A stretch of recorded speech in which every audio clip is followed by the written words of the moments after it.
সেই সন্দেশখালী ১ নম্বর ব্লকের সভাপতি বিশেষ করে সবিতা রায় এবং পাশাপাশি সহসভাপতি মোসলেম শেখ এবং অঞ্চল সভাপতি যারা সুমিত দাস, তারা প্রকাশ্যে মুখ খুলেছে।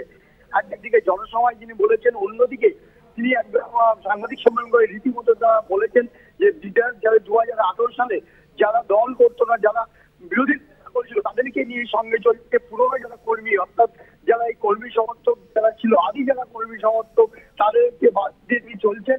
তিনি প্রকাশ্যে এই কথা বলেছেন। কিন্তু এই বিষয়ে বিধায়ক সুকুমার মাহাতোকে প্রশ্ন করলে তিনি এই বিষয়টা বেশি কিছু জানাতে চাননি, বলছে এটা দলীয় ব্যাপার, এর বিষয়ে আর কিছু বলতে চাননি।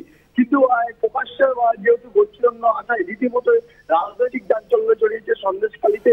ইতিমধ্যে যেটা জানা যাচ্ছে যে আদি 90-এর লড়াই, অর্থাৎ যারা আদি তৃণমূল কংগ্রেস, যারা তৃণমূল কংগ্রেসটা ওখানে দক্ষ সংগঠন হিসেবে পরিচিত, সেই গোষ্ঠীর সঙ্গে কিন্তু এই নব্য গোষ্ঠী অর্থাৎ সুকুমার মাহাতো বিধায়কের যে সঙ্গে যারা ঘুরছে সেই গোষ্ঠী কিন্তু মতপার্থক্য দাঁড়িয়েছে, যার কারণে কিন্তু তারা প্রকাশ্য যেমন একদিকে যেখানে জনসভা করেছেন সেখানে বিধায়ককে যেমন তারা ডাকেননি, অর্থাৎ বিধায়ককে জানানো হয়নি আমন্ত্রণ পত্র দিয়ে, অন্যদিকে এটা নিয়ে রীতিমতো কিন্তু বিধায়কের বিরুদ্ধে তারা বিষোদ্গার করেছেন। তিনি বলেছেন যে যেভাবে পুরনো নেতা কর্মী সমর্থকদের অর্থাৎ সভাপতি সহসভাপতিদের বাদ দিয়ে সন্দেশখালীর একে তাদেরকে বাদ দিয়ে তিনি অন্যদের নিয়ে তিনি চলাফেরা করছেন এবং তাতে কিন্তু তাদের মতপার্থক্য তৈরি হয়েছে।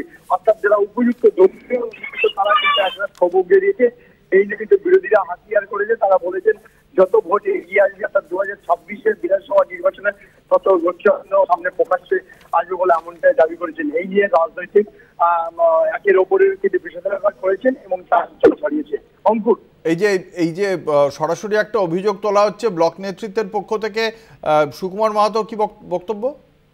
সুকুমার মাহাতো এই বিষয়ে জিজ্ঞেস করলে অর্থাৎ সন্দেশখালী বিধায়ককে তিনি বললেন বেশি কিছু বলতে চাননি।